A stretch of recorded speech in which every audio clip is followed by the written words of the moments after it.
मयि सर्वाणि कर्माणि सन्न्यस्याध्यात्मचेतसा निराशीः निर्ममो भूत्वा युध्यस्व विगतज्वरः। ॐ भूर्भुवस्सुः तत्सवितुर्वरेण्यं भर्गो देवस्य धीमहि धियो यो नः प्रचोदयात्। चलिए भाइयों, हमारी शक्ति स्वाध्याय चिंतन का जो हमारा क्रमांक है 342 और आज हमारे बीच में आदरणीय डॉक्टर एस.एस. बुधरे साहब जो कमिश्नर इनकम टैक्स हैं कानपुर में। आपका विषय है गीता के सहज भाव भाग 8। इससे पूर्व भी आप 7 भाग ले चुके हैं। अब हम निवेदन करते हैं कि अपना उद्बोधन जारी करें। आदरणीय बुधरे साहब। तो सबको प्रणाम करते हुए आदरणीय कालरा साहब, नेब साहब, शर्मा जी, जो गीता का कर्मयोग का हम लोगों का चिंतन लगातार चल रहा है, तो उसके आरंभ करने के पहले हम लोग पहले प्रार्थना कर लें। भगवान कृष्ण कहते हैं, प्रकृते क्रियमाणानि गुणैः कर्माणि सर्वशः अहंकार विमूढ़ात्मा कर्ता अहम इति मन्यते। ये जो समस्त प्रकृति कर्मों में संलग्न होती है, जो व्यक्ति कर्म करते हैं, वो उपजते कहाँ से हैं, उनका जन्म और उनका उद्भव कहाँ से होता है। तो हमने देखा कि जो स्वाभाविक प्रक्रियाएं हैं, वैसे तो विज्ञान का अध्ययन करते वक्त हम ऐच्छिक और अनैच्छिक क्रियाओं का भेद देखते हैं कि कुछ प्रक्रियाएं, कुछ फंक्शंस स्वाभाविक रूप से शरीर में घटित होते रहते हैं। जैसे हमारे शरीर में रक्त का प्रवाह होता रहता है, हमारी ज्ञानेंद्रियां सक्रिय रहती हैं, आंखें खुलते ही देखने का काम करती रहती हैं, कान सुनने का करते रहते हैं। लेकिन कर्मेंद्रियों को सक्रिय करने के लिए एक पूरी प्रोसेस होती है। पहले ज्ञानेंद्रियों के द्वारा उनको सेंसिटाइज किया जाएगा, फिर उसके बाद उनमें अटेंशन फोकस होगा, फिर वो अटेंशन उन्हें कुछ करने की प्रेरणा देगा, आज्ञा देगा माइंड उनको, जो पिट्यूटरी ग्लैंड है वहां से सिग्नल्स निकलेंगे और हाथ आपका एक्टिव हो जाएगा। तो ये जो पूरी शारीरिक क्रियाएं हैं, उसी तरह से प्रकृति की भी क्रियाएं हैं। जैसे प्रकृति के नियम ये है कि जहां पर हवा का दबाव कम होता है, वहां पर ज्यादा दबाव वाली जगह से हवा का मूवमेंट होता है। उसी तरह से जहां कम तापमान होता है, वहां ज्यादा तापमान की जगह से प्रवाह सुनिश्चित होता है।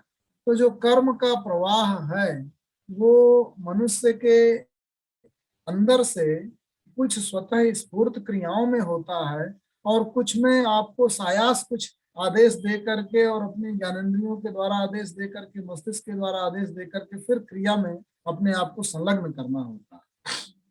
तो गीता के अंदर जो बहुत चरणबद्ध तरीके से विभाजन किया गया कि बाह्य शरीर है, बाह्य शरीर से थोड़ा सा सूक्ष्म, काया से सूक्ष्म इंद्रियां हैं, इंद्रियों से सूक्ष्म जो उसको कंट्रोल करने वाला है वो मन है, उससे भी सूक्ष्म अहम है, बुद्धि है, चेतना है। तो उसके दृष्टि से अगर देखा जाए तो इसका विवेचन करते हुए श्री कृष्ण कहते हैं कि जो मौलिक प्रकृति होती है मनुष्य की, उससे जो उद्भूत होते हैं गुण, गुण एक तरीके की रस्सियां हैं, जो सत, रज और तम नाम की रस्सियां हैं, वो व्यक्ति को, व्यक्ति की चेतना को कुछ कर्म करने के लिए प्रेरित करती हैं। तो उनसे स्वाभाविक प्रेरणा प्राप्त करके मनुष्य या दूसरे जीव जंतु कर्म में संलग्न होते हैं। दूसरे जो जीव जंतु हैं उनके अंदर बुद्धि नहीं होती, या बुद्धि और चेतना, बौद्धिक चेतना की कमी होती है, तो वो केवल इंट्यूटिव क्रियाएं ज्यादा करते हैं। उनका जो इंट्यूशन होता है, जो उनकी स्वाभाविक प्रवृत्ति होती है, जैसे जो पशु हैं वो पार्श्विक वृत्तियों से प्रेरित होकर के और फिर कर्म में संलग्न होते हैं। उनके अंदर भेद जो बौद्धिक रूप से होना चाहिए, भेद करना चाहिए, सांस्कृतिक भेद करने चाहिए, वो सब करने की क्षमता नहीं है। तो जो प्रकृति है वो व्यक्ति को, प्रकृति से उपजे हुए जो गुण है वो व्यक्ति को तरह तरह के कर्मों में संलग्न करते हैं, ये हमें जानने की आवश्यकता होती है। लेकिन जो अहंकारी व्यक्ति है वो यही सोचता है कि मैं करता हूं, मैं ही समस्त क्रियाओं का जनक हूं, मैं ही समस्त क्रियाएं कर रहा हूं। तो इस पूरी प्रकृति को और उसकी कर्म संरचना को, उसमें कौन से कर्म सायास हो रहे हैं, कौन से कर्म बुद्धि प्रेरित हो रहे हैं, कौन से कर्म स्वाभाविक रूप से होते हैं, उनकी पूरी मैकेनिक्स को, उनकी पूरी डायनेमिक्स को जो व्यक्ति समझता है, वो जानता है कि प्रकृति में घटित हो रही बहुत सी घटनाओं पे व्यक्ति का कोई नियंत्रण, कंट्रोल नहीं होता। जैसे जरा मरण व्याधि, जो जरा है आपकी जो स्वाभाविक प्रकृति है एजेड होते जाने की, जो एजिंग की प्रोसेस है, उस पर आपका कोई कंट्रोल नहीं है। वो 100 साल के अंतराल में, 60 साल के अंतराल में जब आपका शरीर पूरा हो जाएगा तो छोड़ के आप बदल लेंगे। जो मृत्यु है वो उस पर आपका कोई कंट्रोल नहीं है। जो वायरस का अटैक हो जाएगा तो आपके अंदर व्याधि आ जाएगी, तो उस पर आपका कोई कंट्रोल नहीं है। उस पर आपका चाहे जितना आप अहंकार करें उससे कोई फायदा नहीं होने वाला। तो प्रकृति को, मनुष्य की प्रकृति को, उसके विज्ञान को पूरे अच्छे ढंग से समझकर फिर ये जानना चाहिए कि अहंकार जो हमारे अंदर से उत्पन्न होता है, जो हमें समस्त क्रियाओं का कर्ता घोषित करने लगता है और फिर हम मूढ़ हो जाते हैं, विमूढ़ हो जाते हैं, वो सत्य नहीं है। क्योंकि फिर उसके बाद जब आप विवेचन करेंगे तो वो सही निकलेगा, फिर आप अपने आप को सुधार लेंगे। कहाँ आपको रोकना है, कहाँ आप रोक ही नहीं पाएंगे। जैसे अर्जुन को जब मोह हुआ ज्यादा कि जो युद्ध हो रहा है वो सबका कारक मैं हूँ, तो कृष्ण ने उसे पूरी विराट रूप का दर्शन करा के दिखाया, बहुत बड़े लेवल पे, माइक्रो लेवल पे, कि संसार में, ब्रह्मांड में बहुत सारे सोलर सिस्टम्स बन रहे हैं, बिगड़ रहे हैं, धरती घूम रही है, सूरज रोज उग रहा है, बहुत सारे पेड़ धीरे धीरे करके बढ़ते हैं, लाखों करोड़ों अंतराल, वर्ष के अंतराल में तो पर्वत भी धीरे धीरे घिस करके और एकदम सामान्य समतल बन जाता है, नदी लगातार बह रही है। तो इन प्रक्रियाओं की ओर अर्जुन का ध्यान दिला करके कृष्ण ने ये बताया कि तुम्हारी जो पहुंच है, तुम्हारी जो अप्रोच है, तुम्हारी जो शक्ति है, तुम्हारी जो क्षमता है, तुम चीजों को इन्फ्लुएंस करने की जिस पोजीशन में हो, उसे अच्छी तरीके से समझ लो, क्योंकि उसके बाद फिर तुम्हारा मोह अपने आप भूल जाए, जो अज्ञानता है वो भूल जाएगी और अपने आप को सही सिचुएशन में पाते। जैसे पर्वत और गिलहरी का जो संवाद होता है वो ये है कि पर्वत जो है वो गिलहरी से प्रभावित है कि देखिए ये तो, पहले तो उसे छोटा समझता है, बहुत लघु समझता है कि तुम मेरे सामने कुछ नहीं हो, तुम बहुत छोटी हो। तो गिलहरी दौड़ करके दिखाती है कि देखो मैं तो मूव कर लेती हूँ, तुम मूव नहीं कर पाते। तो पर्वत को बड़ा दुख होता है कि मैं तो चल नहीं सकता। तो भाई इतना विशाल पर्वत जिसके अंदर समस्त इतने सारे पेड़ पौधे और इतने जीव जंतु सब रह रहे हैं, जिसमें इतने पेड़ पौधे उगे हैं, इतनी गिलहरियां रह रही हैं, वो चल नहीं सकता, ये भाव आ गया, उसमें तुच्छता का भाव आ गया। मछलियों में ये भाव आ जाए कि हम उड़ नहीं सकते, और पक्षियों में ये भाव आ जाए कि हम पानी के अंदर नहीं जा सकते। तो जो जिसकी मौलिक प्रवृत्ति है, जो उसकी बनावट है, जो उसकी संरचना है, जो उसकी प्रकृति है, उसे समझने की आवश्यकता है, क्योंकि उसके परे जाकर के वो चीजों को प्रभावित नहीं कर सकता। और अगर सोचता है कि मैं प्रभावित कर रहा हूं तो उसका ज्ञान है, और करने की अगर कोशिश करेगा तो असफल होगा। तो अपनी लघु सीमा में सीमित रह करके ही, यही जो हमारे यहाँ लगातार जो हमारे शास्त्रों में जो भाग्य का, नियति का और पुरुषार्थ का जो विवाद चलता रहा, वो यही था। उसको सही अर्थों में समझने की जरूरत है। जिन लोगों ने प्रकृति की इस पूरी विराटता और विशालता को देखा, उनको लगा कि व्यक्ति इतना लघु है, मनुष्य इतना लघु है कि वो कुछ नहीं कर सकता, क्योंकि लाखों करोड़ों सालों के अंतराल में इतनी, जहाँ पे ब्रह्मांड काम कर रहा है, इतनी मंदाकिनियां बन रही हैं, जहाँ सोलर सिस्टम चल रहा है, इतने सारे प्लैनेट्स हैं, और एक धरती प्लैनेट के अंदर भी इतने सारे जीव जंतु हैं, इतनी प्रक्रियाएं हो रही हैं, उसमें मनुष्य का क्या कंट्रीब्यूशन है, क्या कर सकता है? तो वो अपने आप को बहुत लघु मान करके नियतिवादी हो जाता है, प्रकृतिवादी हो जाता है, अकर्मण्य होने लगता है। लेकिन जो केवल व्यक्ति पर माइक्रो लेवल पे जो सोचता है, वो एक खास आदमी को देखता है कि भाई हम तो एक कदम चले और हमने ये कर लिया, आज मैंने अपने बच्चे को इतनी चीज पढ़ा दी, आज मैंने इतना पैसा कमा लिया, आज मैंने इतना बड़ा राज्य जीत लिया, आज मैंने इतने पशुओं से इतनी खेती कर ली, इतना व्यापार कर लिया, इतना ज्ञान अर्जित कर लिया। तो जब आपका फोकस करने वाले पे, कर्ता पे, व्यक्ति पे और माइक्रो लेवल पे होगा, तो आप एक क्षमता से, ऊर्जा से, खास किस्म के अहंकार से बिल्कुल ओतप्रोत हो जाएंगे। और जब आपकी दृष्टि बहुत बड़े ब्रह्मांड माइक्रो लेवल पे जाएगी तो आप अपने आप को बहुत लघु फील करने लगेंगे। तो इन दोनों का संतुलन स्थापित करना और उसके डायनेमिक्स को समझना और उस पर हो रहे विविध क्रियाकलापों को सच्चे अर्थों में समझना, ये आवश्यक है। ये अगर आप समझ गए, अर्जुन अगर यही समझ जाएगा कि वो पूरे कार्यों को प्रभावित करने में केवल सर्टेन डिग्री तक ही सक्षम है, और उस सर्टेन डिग्री तक जहां तक सक्षम है, अगर वो अपना दायित्व तो नहीं निभा रहा, अपनी ड्यूटी नहीं निभा रहा, तो वो कहीं ना कहीं अपने रचनाकार की का जो अपनी रचना का जो कारण है, अपने रचनाकार ने उसे जो बनाया है, उसके द्वारा दी गई जिम्मेदारी का निर्वहन नहीं कर, अहंकारी हो जाता है कि मैं ही समस्त युद्ध का कर्ता धर्ता और संचालक हूँ, वो भी सच्चे अर्थ में नहीं समझ रहे हैं। तो श्री कृष्ण उसे सीमित भी कर रहे हैं और उसे प्रेरित भी कर रहे हैं कि तुम न तो अपने आप को बहुत लघु समझो और न अपने आप को पूरे युद्ध का कर्ता समझो। सच्चे अर्थों में सही जगह में तो जो भाग्य और पुरुषार्थ का जो विवाद है तो यही है कि आप बहुत सारे ग्रहों को नहीं बना सकते, बिगाड़ सकते, आप दिन रात नहीं बिगाड़ सकते, आप बहुत धरती का परिवर्तन नहीं कर सकते, लेकिन कुछ सीमित जगहों में जो आपका डोमेन ऑफ फंक्शन है, उस डोमेन में आप बहुत परिवर्तन ला सकते हैं। और उस डोमेन में अगर आप फंक्शनल नहीं होते, आप किन कर्तव्य विमूढ़ हो जाते हैं, आप विषादग्रस्त रहते हैं, आप दुखी रहते हैं, आप अपनी मृत्यु का ही जीवन भर ध्यान करके दुखी रहते हैं कि हम तो एक दिन मर जाएंगे। जैसे तमाम गानों में सुना जाता है कि लोग कह रहे एक दिन चले जाना है, चूल्हा उतर जाना है, पंछी को उड़ जाना है, तो फिर वो कर्तव्य विमूढ़ होकर के दुखी होकर निराश उदास होकर कुछ नहीं कर पाएगा। तो भाग्य और पुरुषार्थ को सच्चे अर्थों में समझना, अपने डोमेन ऑफ फंक्शनलिटी को समझना कि मुझे कहाँ फंक्शनल होना है, और वो फंक्शनलिटी, वो कार्यरत होना, ड्यूटीफुल होना इसलिए आवश्यक है क्योंकि इसीलिए आपकी संरचना हुई है। यही आपके होने का, एग्जिस्टेंस की मौलिक प्रकृति और प्रवृत्ति है, यही आपके होने का निहितार्थ है, सेंस है, इसीलिए आप हैं।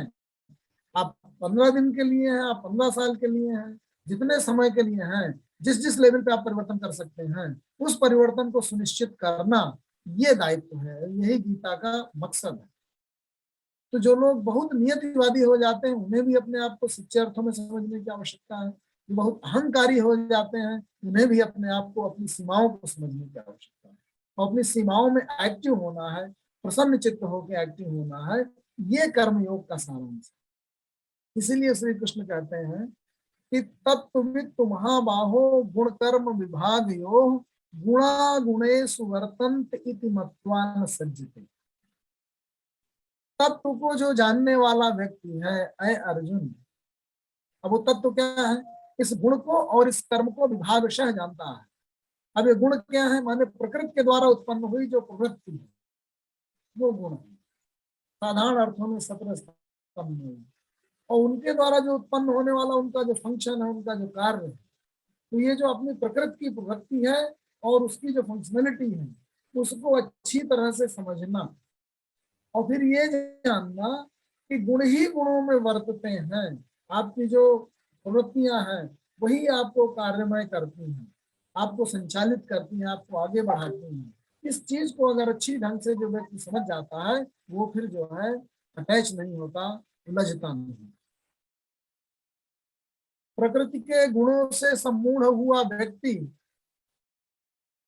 जो व्यक्ति ऐसा है जो प्रकृति के गुणों से सम्मूढ़ हो जाता है, ये जो प्रकृति की क्वालिटी है, गुण है, इनकी प्रवृत्तियां हैं, जैसे तम गुण बहुत बढ़ गया तो आपके ज्ञान को विमोहित कर देगा, आपकी बुद्धि को विमोहित कर देगा। आपके अंदर किसी यमुना स्त्री का आकर्षण आ गया तो आपने अपनी मर्यादा खो दी। ये जो एक तरीके का डिल्यूजन आया, ये जो आपके अंदर जो प्रभाव पड़ा, आप जो प्रभावित हुए कि आपने अपनी मर्यादा खो दी, अपना धर्म खो दिया, अपना चरित्र खो दिया, स्वभाव खो दिया, ये क्या हुआ? क्योंकि तममयी, रजमयी, इन सब गुणों ने आपकी इंद्रियों को इतना ज्यादा उद्वेलित और विद्वेलित कर दिया कि आप अपने मार्ग से भटक गए, या आपको इतनी स्वाद की इच्छा जागृत हुई कि आपने जो पाया वही खा लिया अपनी मेडिकल कंडीशन को भूल करके। तो इस तरह से आप देखेंगे अपने हर एक स्टेप पे दिन प्रतिदिन कि जब आपको नींद ज्यादा लगती है तो आप अपना डिसिप्लिन भूल जाते हैं, सुबह से उठते नहीं है, समय पे जो है जो दिनचर्या आपको करनी चाहिए, जाना चाहिए, टहलना चाहिए, वो नहीं करते। क्यों? क्योंकि आप तम गुण से प्रभावित हो रहे हैं। आपको जहाँ अलर्ट होना चाहिए, अटेंटिव होना चाहिए, वहां अलर्ट और अटेंटिव नहीं हो रहे हैं। तो खाद्य अखाद्य अपना कहाँ पे निद्रा में और कहाँ पे चेष्टा में आपको प्रयासरत होना है, वहां पे प्रयासमय आप नहीं होते हैं। ये सब जो प्रकृति है आपकी, जो प्रकृति की प्रवृत्ति है, जो आपके क्वालिटीज ऑफ नेचर हैं, प्रकृति की प्रवृत्तियां, जो प्रकृति के गुण हैं, उनके फंक्शनलिटी है, उनके एक्शंस हैं, उनके प्रभाव हैं, उनके इन्फ्लुएंसेज हैं, उनको अगर आपने अच्छी तरह से समझ लिया और फिर ये जान लिया कि आपके ज्ञान को, आपकी बुद्धि को, आपके मन को और आपकी इंद्रियों को ये किस तरह से प्रभावित करते हैं, उसकी कार्यावली को समझ लिया, तो फिर आप उससे बच सकते हैं। तो तत्व ये निकला, श्री कृष्ण ने कहा, श्री कृष्ण जो कृष्ण चेतना है, एक मंत्र है। ये समझिए कि ये जो 30वां श्लोक आ रहा है 3रे अध्याय का, ये बहुत बड़ा मंत्र है। अब तक के जो श्लोक हैं उनमें बहुत, दूसरे अध्याय में कुछ जो मंत्र आए थे उतना ही शक्तिशाली मंत्र है। जो चेतना है, कृष्ण चेतना, जो चेतना का स्रोत है, वो ये कहती है मन से, अर्जुन मन का रूपक है, ऐ मन मई सर्वाणि कर्माणि संन्यस्य, मुझमें सभी कर्मों को अर्पित कर दो, छोड़ दो, अध्यात्म चेतस हो जाओ। अभी आत्मा, अपने आत्मा के अंतर्भूत स्रोत में अपनी चेतना को स्थापित कर दो, आशाएं छोड़ दो। आशाएं मतलब इच्छाओं की जो ज्यादा आकांक्षाएं जब उत्पन्न होने लगे, डिमांड्स जो आपकी बढ़ जाए, डिजायर्स, निराशी, डिजायर्स लेस हो जाओ। निर्ममो, जो ममत्व भाव है, मैंपन है, माइंडनेस, कि मैं जो चाहूं करूं, अपने हिसाब से कराऊं। प्रकृति में मनुष्य जो है वो प्रकृति की विविध प्रक्रियाओं को, उसके साइंस को कर्ता न मान करके जब अपने को ही केंद्र पे मानने लगे कि मैं ही समस्त चीजों का निर्धारक हूँ, मैं ही ड्राइवर सीट पे बैठा हूँ, मैं ही जैसा चाहूंगा करूंगा, वो अहम की पराकाष्ठा ही ममत्व है, माइंडनेस है। उससे रहित तो होकर, निःमम होकर, निः आशीय होकर, निःमम होकर, और फिर युद्धरत हो, भूत्वा युद्धस्व, युद्धरत, कार्यरत। कार्यरत इसलिए कार्यरत होना है क्योंकि समस्त जो अस्तित्व है वो कार्यमयी होने के लिए है। क्योंकि बिना कार्यमयी हुए आपका अस्तित्व सार्थक ही नहीं होगा। हाथ है तो कुछ करने के लिए है, पैर है तो कुछ चलने के लिए है। और ज्वर, विगत ज्वर क्यों होना है? ज्वर क्या होता है?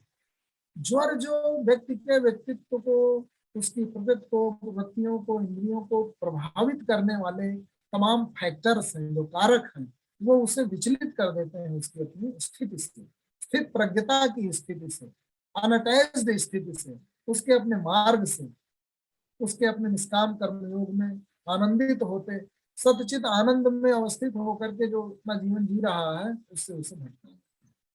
तो बड़ा ही पावरफुल स्रोत है, जो चेतना का स्रोत, ये सूत्र है, ये 30वां श्लोक, मई सर्वाणि कर्माणि संन्यस्य अध्यात्म चेतसा। अय अर्जुन, तू अध्यात्म चेतस हो, तू बाहर काया से, सूक्ष्मतर इंद्रियों से, सूक्ष्मतर मन से, सूक्ष्मतर अहम से, सूक्ष्मतर बुद्धि से, चेतना के स्रोत तक अपने ध्यान को, अपने अटेंशन को और उसके फोकस को सोचो, विचारो, ख्याल में लाओ, चिंतन करो, और लाके जहां जहां उलझ रहा हो वहां से छुटाओ, और छुटा करके चेतना के स्रोत में स्थापित करके, और फिर बिना आकांक्षाओं के, बिना अहम के, और फिर कर्ममय हो जाओ, बिना किसी बाहरी तत्वों के, ज्वर के प्रभाव के।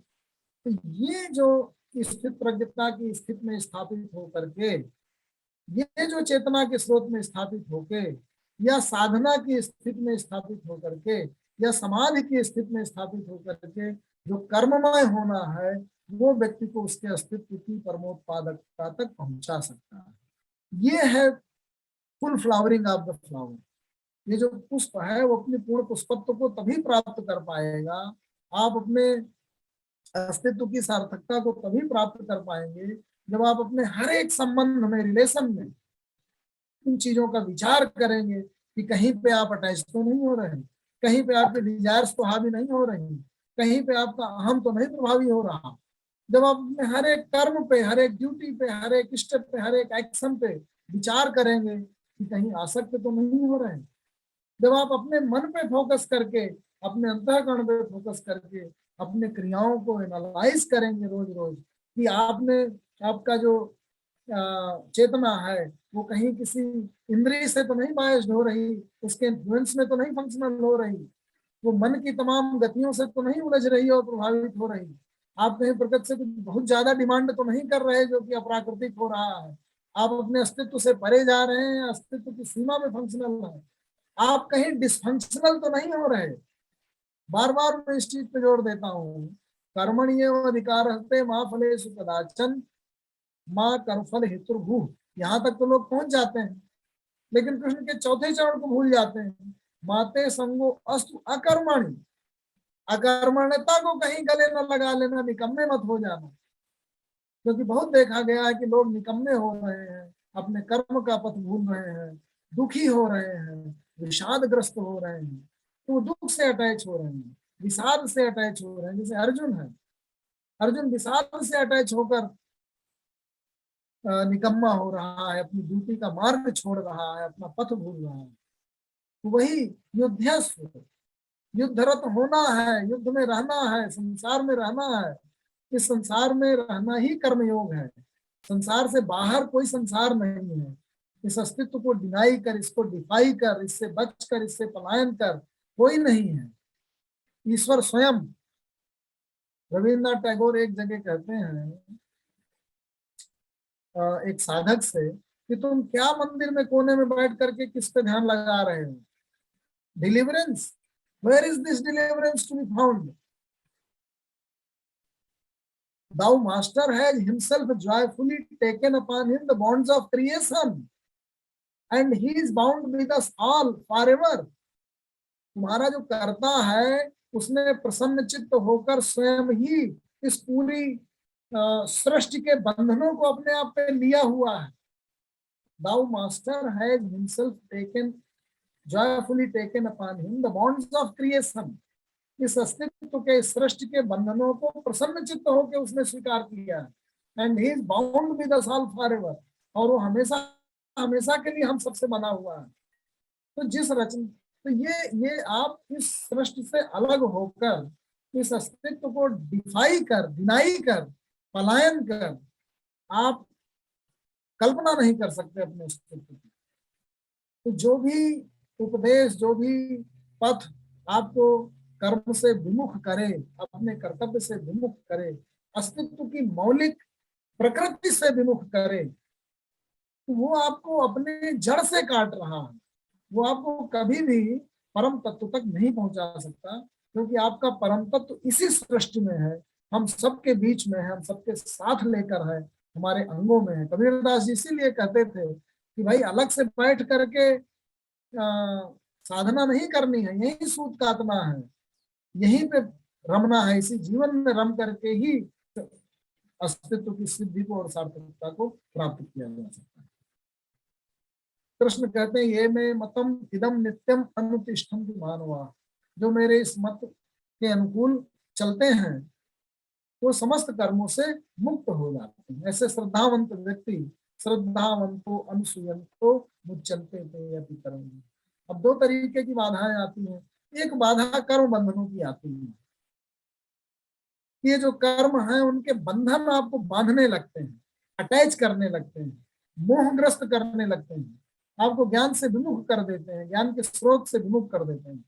क्यों? क्योंकि अपने कर्मों को करते वक्त आपके अंदर आकांक्षाएं दृढ़ हो जाती हैं, आपके राग और द्वेष, आपकी जो चाहत है कोई चीज पाने की, किसी संबंध में कुछ हो जाने की, किसी परिणाम के किसी खास तरह से आने की, या धन के अति संग्रह की, ताकि आपका स्टेटस बढ़ जाए और आपका अहम तुष्ट हो, तो ये जो आकांक्षाएं हैं, ये जो डिजायर्स हैं, ये खास किस्म के राग हैं, ये अट्रैक्शंस हैं, ये आपको बांधते हैं।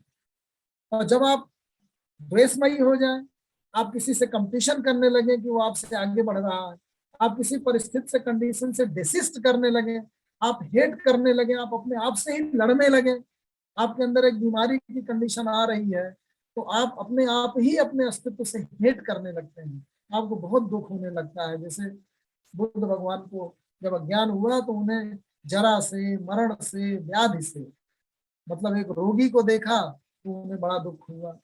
जब बूढ़ा होते हुए देखा पूरी प्रकृति की डायनामिक्स को, अस्तित्व की डायनामिक्स को, तो बहुत दुखी हो गए। जब मृत्यु देखी तो दुखी हो गए। तो वहां पे आप कुछ जो द्वेष वाले जो निगेटिव, अपने आप से ही आप लड़ने लगते हैं। उसको जब आपके अंदर स्वीकार्य भाव आ जाएगा, तो उन सारी जो कंडीशंस है उसका उसका रीजन क्या है, अगर वो आपकी समझ में आ जाएगा कि ये प्रकृति की जो परिवर्तनशीलता है, उसके तहत एक पड़ाव है, उसके तहत एक कंडीशन है, उसको आप समझ लेंगे, तो फिर आप द्वेषमयी नहीं रह जाएंगे, आप दुखी नहीं होंगे। दुखी होना, विषादमय होना एक ऐसी मेंटल कंडीशन है जो कहीं पे आपको डिसिस्ट कर रही है, रजिस्ट कर रही है, अपने अंदर ही आप अपनी किसी चीज से लड़ रहे हैं। उससे बिना मुक्त हुए आप निष्काम कर्ममयता नहीं प्राप्त कर सकते, क्योंकि फिर एक खास किस्म की कामना आ जाएगी उस चीज से, द्वेष की कामना, उससे दूर जाने की कामना।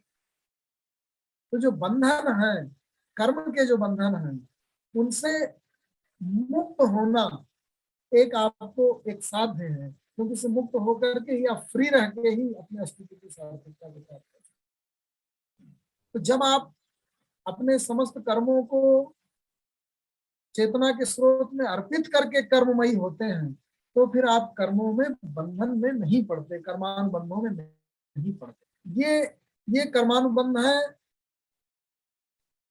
जीवन में, जगत में रहते हुए जो कर्म के बंधन बांधते हैं। इसी कंडीशन को, इसी सिचुएशन को और इसी एनालॉजी को जब आप एक्सपैंड करके एक ऐसे जीवन की चर्चा करते हैं, डिस्कशन करते हैं, जिसमें व्यक्ति एक जीवन छोड़ करके दूसरे जीवन में जाता हो, जैसा कि शास्त्रों में अक्सर कहा जाता है कि भाई एक व्यक्ति जीवन भर कुछ खास किस्म की प्रवृत्तियों का दास रहा, उसमें बंधा रहा, उस तरीके के आग्रहों से युक्त रहा, किसी के प्रति खास रूप से अटैच रहा, तो उस व्यक्ति को मरने के उपरांत भी उसका जो अंतःकरण है, उसकी जो चेतना का स्रोत है, वो मुक्त नहीं हुआ। और जब वो दूसरे जन्म में गया तो उसी तरीके से उसी पशु का जीवन उसको मिला। तो ये जो एनालॉजी है, जो डे टू डे आपके व्यक्तित्व को निर्धारित करती है, आपके चरित्र को निर्धारित करती है, स्वभाव को निर्धारित करती है, प्रभावित करती है, वही जब आप बृहद लेवल पे उसी चीज को एक्सपेंड कर लेते हैं, तो वो तमाम सारे जीवनों में जो फैले हुए कई जन्म में वहां पे कार्य करती हुई दिखने लगती है। कि आप जब मुक्त नहीं हो पाते तो आपके कर्मानुबंध, आप इसलिए मुक्त नहीं हुए क्योंकि तमाम तरह के कर्मों में, तमाम तरह की आकांक्षाओं में, तमाम तरह की आसक्तियों में, तमाम तरह की प्रवृत्तियों में आप बंधे हुए हैं, उनके दास हैं, उनसे मुक्त नहीं हुए। तो आप पुनर्जन्म लेकर के और फिर आप उस तरह की स्थिति में, कंडीशन में आप जन्म लेते हैं। प्रकृति आपको फिर एक अवसर देती है जिससे आप उससे मुक्त हो सकें, अगर आप चाहें तो ये है। लेकिन जो व्यक्ति ये तु एतद अभि असूयंतो नानुतिष्ठन्ति मे मतम सर्वज्ञान विमूढ़ात्मा तान विधिनष्टान चेतसः, जो व्यक्ति इन सब चीजों को नहीं समझता है अच्छी तरीके से और एक खास किस्म के असूया भाव से युक्त रहता है, तो वो व्यक्ति ज्ञान से विमूढ़ होकर के चेतना के नष्ट होने की कंडीशन प्राप्त करता है। They who torped this view of mind, मैंने जो ये दृष्टिकोण बताया कि व्यक्ति को चेतना के स्रोत में स्थापित होकर के, कर्मानुबंधों से मुक्त होकर के, स्थित प्रज्ञ होकर के, समाधिस्थ होकर के कर्ममय होना चाहिए, जो इस विचार को नहीं समझता है, उसकी क्या सिचुएशन होती है? वो अपने ही नॉलेज से, अपने ही सेंसेज से, अपने ही मन से, अपने ही अहम से विमूढ़ होकर के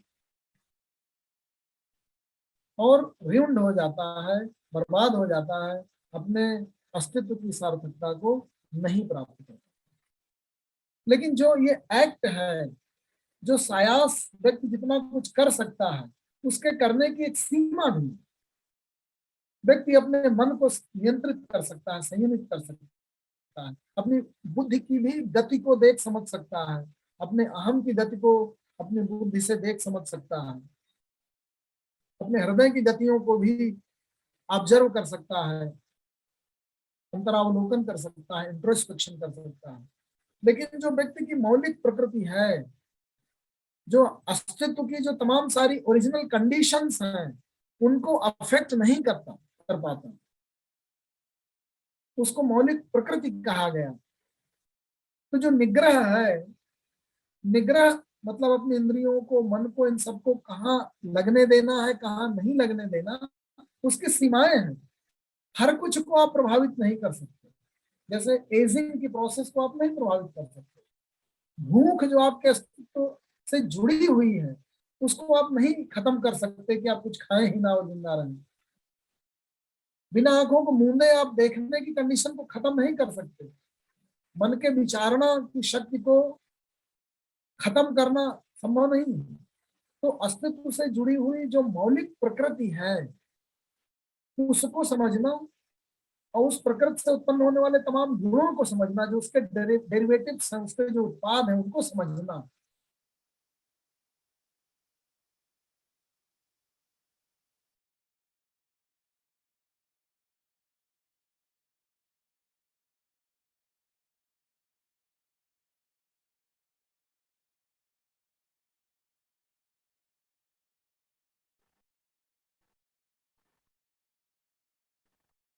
वो नहीं सफल हो पाता, वो कुछ नहीं कर पाता। तो आपको ध्यान कहाँ देना है? ध्यान देना है खासकर जो मौलिक चीजें हैं, जो मौलिक समस्याएं हैं, वो उत्पन्न होती हैं काया से, इंद्री से, मन से, बुद्धि से, हृदय से और अहम से। और खासकर जो इंद्रियां हैं, वो बहुत बहुत ओपनली डिफाई करती हैं मनुष्य की बुद्धि को, उसके पथ को ज्यादा पथभ्रष्ट यही इंद्रियां ही करती हैं। इंद्रियां और मन, इंद्रियों का राजा जो मन है, जो इंद्रियों को काबू में रखता है, उसी को कहा इंद्रियस्य अर्थे राग द्वेषो व्यवस्थितो तयोः न बसम आगच्छेतो यस्य परिपन्नः। जैसे कोई पथी है, कोई मार्ग में जाने वाला व्यक्ति है, पथिक है, वो जो पथिक है, उसके रास्ते के जो डकैत होते हैं, वो डकैत हैं ये इंद्रियों के जो ऑब्जेक्ट्स ऑफ सेंसेस, जो लुभाते हैं आपकी इंद्रियों को, और आपकी इंद्रियां उधर लुभने लगती हैं, उनसे प्रभावित होने लगती हैं, और फिर आप अपना मार्ग भटक जाते हैं और भूल जाते हैं उनसे। तो मोटा मोटा अगर उन शत्रुओं को, उन डकैतों को आप समझ जाएंगे, जिनका समझना ज्यादा कठिन नहीं है, तो मोटा मोटा अपने आप को बचा लेगा। इसके बाद जो फाइनर फंक्शंस आते हैं, ज्ञान का दम्भ एक बड़ा फाइनर फंक्शन है, बड़ा ज्ञान का दम्भ हो जाता है, तो प्रेम ही भूल जाता है। अति भावुकता में आप बुद्धि का मार्गदर्शन ही छोड़ देते हैं। बहुत भावुक होकर के ज्ञान का मार्ग भी भूल गए, डिसिप्लिन ही भूल गए जो जरूरी होता है। तो अति जो भावुकता है, अति ज्ञानशीलता है, जो अति है, उससे बचाना है। वो जो फाइनर चीजें हैं, वो अपनी बुद्धि को, उसके स्वभाव को, हृदय और उसके स्वभाव को, अहम और उसकी गतियों को जानने के बाद समझने होते हैं। उसके पहले इंद्रियों का जो फंक्शन है, जो मन का जो फंक्शन है, उसे आप इंट्रोस्पेक्ट करके बड़ी आसानी से समझ सकते हैं। अब जो आपकी मौलिक प्रवृत्ति है, जो आपकी मौलिक प्रकृति है, जैसे आप grass always looks greener on other side, मान लीजिए आप एक वकील हैं, तो आप बोल रहे हैं डॉक्टर तो बड़ा अच्छा है, बहुत बढ़िया कर्म कर रहा है, बढ़िया आराम से बैठे बैठे फीस आ जा रही है, मुझे तो यहाँ जाना पड़ता है, मुझे कोर्ट में जाना पड़ता है। जो डॉक्टर है वो सोचता है कि बड़ा बेकार का काम है मेरा, मैं तो दिन भर यही देखता रहता हूँ मरीज, मैं बीमारों के बीच में रहता हूँ, मैं भी मानसिक रूप से बीमार हो गया हूँ। देखो वकील कितने अच्छे हैं, सब लोगों से बढ़िया मिलते जुलते हैं, एक पहर गए, बहस किया, चले आए, कितनी फीस, लाखों करोड़ों की फीस।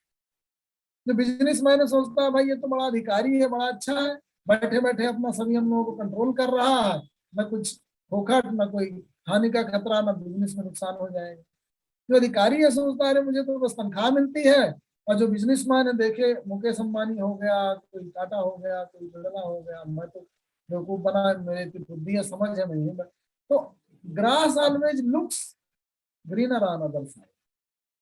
तो आप जो काम कर रहे हैं, जहां पे आप स्थापित हैं, जो आपकी स्वाभाविकता है, जिस तरह से आप ट्रेन हुए हैं, जिस तरह से आपने अपने आप को नर्चर किया है, जो आपका मौलिक स्वभाव रहा है, जिस पथ को आपने अपनाया है, उस पे आप लगे रहिए।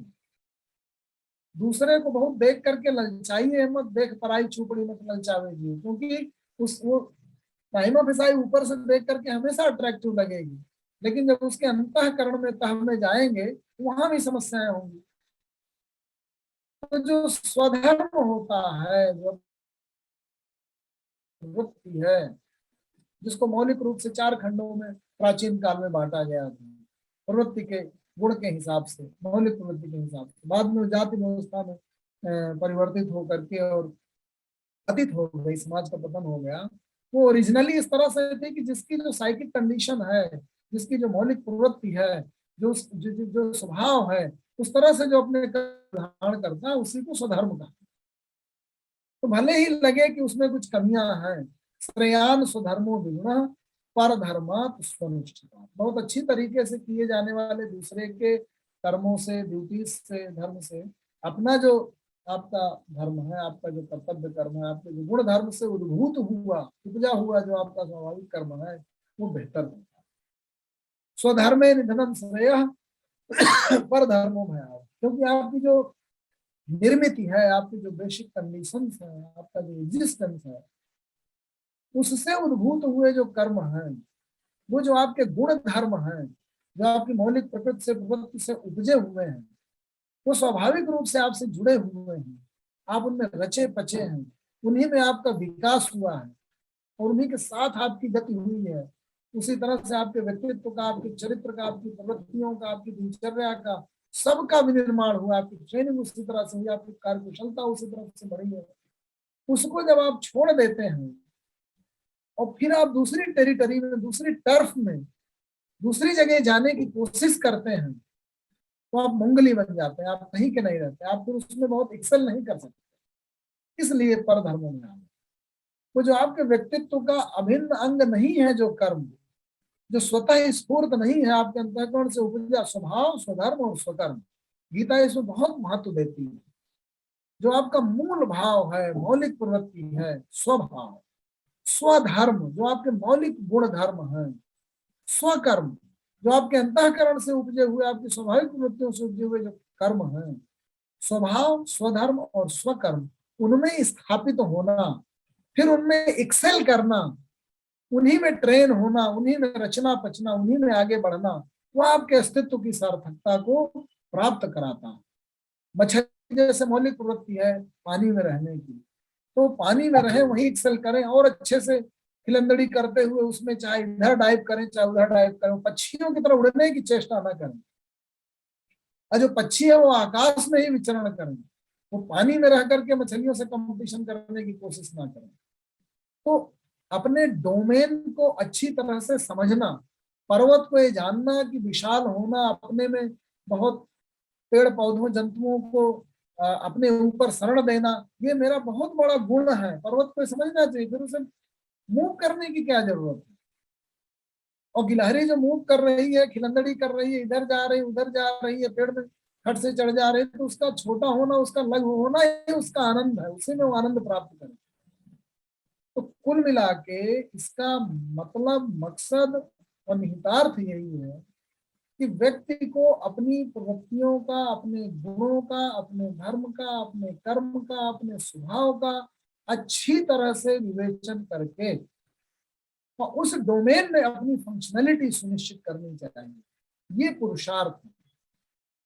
और उसके बियॉन्ड जो आप नहीं जा सकते, चीजों को नहीं प्रभावित कर सकते, उसके न अपने अपनी क्षमताओं को समझकर पूरे ब्रह्मांड में हो रही तमाम सारी प्राकृतिक प्रक्रियाओं को ऐसा स्वीकार कर लेना और फिर उसके हिसाब से रिदमिक हो जाना, हार्मोनिक कंडीशंस स्टैब्लिश कर लेना, उनसे द्वंद्वमय स्थिति में न जाना, ये नियति है, वही नियति है। आपने मनुष्य जन्म लिया है, आप 100 वर्ष ही रहेंगे। अब अगर आपको रोज मृत्यु होने पर मृत्यु का डर सताने लगे तो आप अपने आप से लड़ रहे हैं, आपकी प्रकृति उन कंडीशन से लड़ रहे हैं जो आप प्रभावित नहीं कर सकते हो, आप अपने डोमेन से बाहर जा रहे हैं। ये समझने की आवश्यकता है। अर्जुन ही इस पूरे युद्ध का विधाता है, ये भाव उसके अंदर आ जाना एक तरीके की अपने अपने डोमेन से बाहर जाना।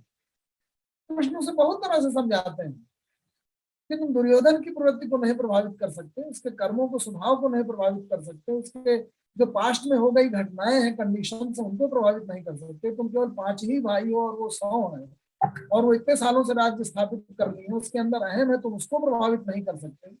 उसने जो द्रौपदी का चीरहरण ऑलरेडी कर दिया है, उसने जो तुम लोगों को मारने की कोशिश की है, उसने इतने बीज बो दिए हैं कि स्वभावतः उसने इतने अत्याचार कर दिए हैं कि स्वभावतः उस अत्याचार से प्रभावित लोग युद्ध करने वाले हैं। तो ये जो कंडीशंस है उनको जानो, समझो, अपनी सीमाओं को समझो, सीमाओं के बाहर की चीजों को समझो और फिर अपनी प्रवृत्ति को समझो और तुम क्या कर सकते हो उसको समझो। तो ये है स्वधर्म में रह करके कर्ममय होना पुरुषार्थ है। स्वधर्म से परे दूसरे डोमेन में जाकर के चीजों को प्रभावित करने की कोशिश न करना, ये नियति को सच्चे ढंग से स्वीकार कर लेना। तो नदी में जब आप, नदी कोई बह रही है तो उस धारा में जब आप उसके उल्टे अहममय हो करके कि नहीं मेरे अंदर बहुत शक्ति है और मैं तैरूंगा ही, मैं तो उल्टे ही तैर लूंगा, तो तैरिए उल्टे, आप अपनी ऊर्जाओं को व्यर्थ कर रहे हैं। क्या पा रहे हैं उसका एनालिसिस करिए और उसी बहाव को अच्छे ढंग से समझ करके और फिर उसके साथ बहे चले जाइए, तो आप दुगना रास्ता तय कर लेंगे। तो प्रकृति के विविध नियमों को समझ लेना, नेचुरल साइंस पढ़ करके, ज्ञान प्राप्त करके और फिर उन प्राकृतिक सिचुएशंस का, नियमों का, कंडीशंस का अच्छे ढंग से उपयोग कर लेना, ये समझदारी है, साइंस है। उसके अगेंस्ट में जाना, डायलेक्टिकली अपोजिट हो जाना, उससे द्वंद्वमयी हो जाना, ये मूर्खता है। तो जब आप जीवन जी रहे हो तो आप देखें कि किन परिस्थितियों में आप लड़ सकते हैं, कहाँ लड़ सकते हैं, कहाँ नहीं लड़ना है, अपनी टर्फ को कहाँ चूज करना है, कहाँ अपनी एनर्जीज को व्यर्थ नहीं करना है, तो फिर आप अपने अस्तित्व की सार्थकता को पाएंगे, अदरवाइज आप वेस्ट करें। ये जब इतनी बातें हो गई, एक विराम तक श्री कृष्ण पहुंच गए, तो अर्जुन प्रश्न करते हैं, हे प्रभु, कौन से ऐसे कारक हैं जिनसे प्रभावित होकर के मनुष्य पाप का आचरण करता है? ऐसा लगता है कि जबरदस्ती उसे पाप में नियोजित कर दिया गया, चाहता भी नहीं था। कई बार आप देखते हैं कि आप कोई काम नहीं करना चाह रहे और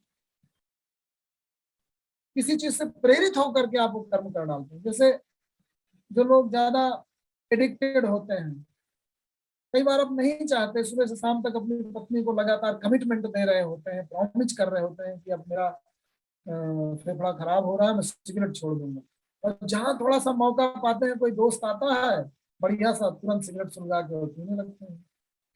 तो किस चीज ने कंपेल किया आपको? बलात् ही नियोजित किया, न चाहते हुए भी, क्योंकि जब तक बुद्धि आपकी प्रभावी थी तब तक आप उस मार्ग पर नहीं गए थे। और जहां थोड़ा सा मौका मिला, कहा आपकी इच्छाओं ने, आपकी इंद्रियों ने, आपके स्वाद की प्रवृत्ति ने, आपकी डिजायर ने, आपके एडिक्शन ने आपको बलात्, जबरदस्ती, फोर्सफुली प्रेरित करके वो काम करवा डाला। ऐसे ही देखा जाता है, जो लोग चोरी करते हैं, जो लोग बलात्कार करते हैं, जो लोग हत्याएं करते हैं, कंपल्सिव डिसऑर्डर्स के से जो लोग ग्रसित होते हैं, वो लोग ऐसे ही हार जाते हैं अपने आप से, चाहते हुए भी उन कृत्यों में उलझते हैं जो नहीं करना चाहते। क्यों ऐसा क्यों होता है? ये महत्वपूर्ण प्रश्न अर्जुन ने किया कि मैं जो है बहुत बार देखता हूँ कि मैं कोई काम नहीं करना चाहता हूँ, कोई कंडीशन नहीं लाना चाहता हूँ, किसी मार्ग पर नहीं चलना चाहता हूँ, मैं अचानक क्रोधमयी होकर के और एक थप्पड़ अपने छोटे बेटे को जड़ देता हूँ, बाद में दुखी रहता हूँ क्यों मैंने जड़ा। कंपल्सिव डिसऑर्डर, एक क्रोध ने अचानक आपके पूरे व्यक्तित्व को ग्रसित कर लिया और आप उसके उद्वेग में, उससे द्वेलित होकर के, उससे प्रभावित होकर के और आपने एक एक्शन ले लिया, किसी ने गोली चला दी, किसी ने हिंसा कर दी कंपल्सिव हो करके। तो ये जो कंपल्सिव डिसऑर्डर्स हैं उससे आप मुक्त हो सकते हैं अपनी मैकेनिक्स को, अपने आप को जानकर। ये एक बड़ी यूजफुल बात है और बड़ी अच्छी बात है। उसको कृष्ण ने कहा काम एस क्रोध एस रजोगुण समुद्र। ये जो काम है, ये जो क्रोध है, ये रजोगुण से उद्भूत होता है। 3 प्रवृत्तियां हैं आपकी स्वाभाविक, सतरजोत्तम। कभी आप आनंदमयी, ज्ञानमयी, प्रकाशमयी स्थिति में होते हैं, सतमयी होते हैं। कभी आप कर्म के लिए बहुत स्फूर्त हो जाते हैं, प्रेरित हो जाते हैं, उत्तेजित हो जाते हैं, उद्वेलित हो जाते हैं, रिएक्शनरी हो जाते हैं और बहुत अंदर से एनर्जेटिक फील करते हैं कई बार। तो वो रज का प्रभाव क्षणिक होता है, कुछ समय तक होता है, लेकिन बहुत शक्तिशाली होता है। और जब आप तममयी होते हैं तो आप सो जाना चाहते हैं, आप दुख में डूब जाना चाहते हैं, आप कुछ सुनना नहीं चाहते, आप मदिरा पान करके बस अपने आप में कहीं आनंदित रहना चाहते हैं। तम गुण भुला देना चाहते हैं, जबरदस्ती चेतना को सायास रोक देना चाहते हैं, तम गुण। तो इन गुणों की प्रवृत्ति आपके शरीर में 24 घंटे में कई बार आती जाती रहती है। कभी किसी का प्रभाव बढ़ता है, कभी किसी का प्रभाव बढ़ता है।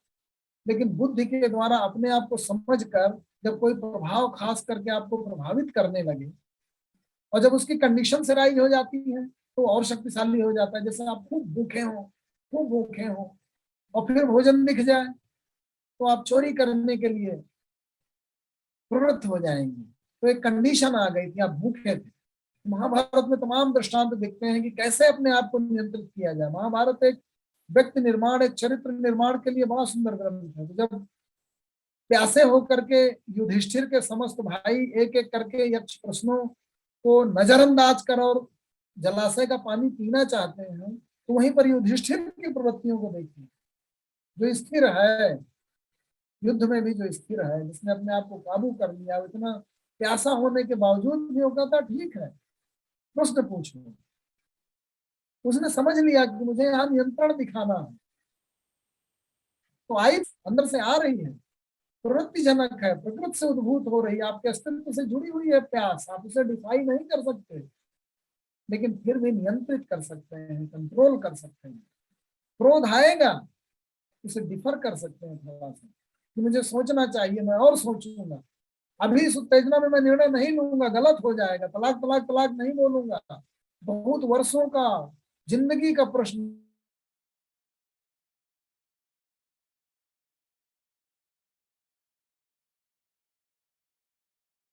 क्योंकि उसकी इंद्रियों का, उसके आवेश का प्रभाव, यही राक्षस है। कोई ईश्वर असुर नहीं है, इसी मन के अंदर यही असुर का प्रभाव है। जब कोई क्रोधी, कोई शक्तिशाली, कोई आवेशमयी प्रवृत्ति आपके बुद्धि को दबा दे, आपके सुर भाव को, आपके सात्विक भाव को, आपके ज्ञानमय भाव को, आपके सत्य भाव को, आपके सत्य को, आपके एग्जिस्टेंस को, आपके एसेंस को दबा दे और प्रभावी हो जाए, वही आसुरी प्रवृत्ति का प्रभाव, वही आसुरी हो जाना। उन प्रवृत्तियों को समझेंगे अगर आप कि ये किस तरह से रजोगुण का प्रभाव है, तो आप कंट्रोल कर ले जाएंगे, तो मदिरा पान कंट्रोल कर ले जाएंगे।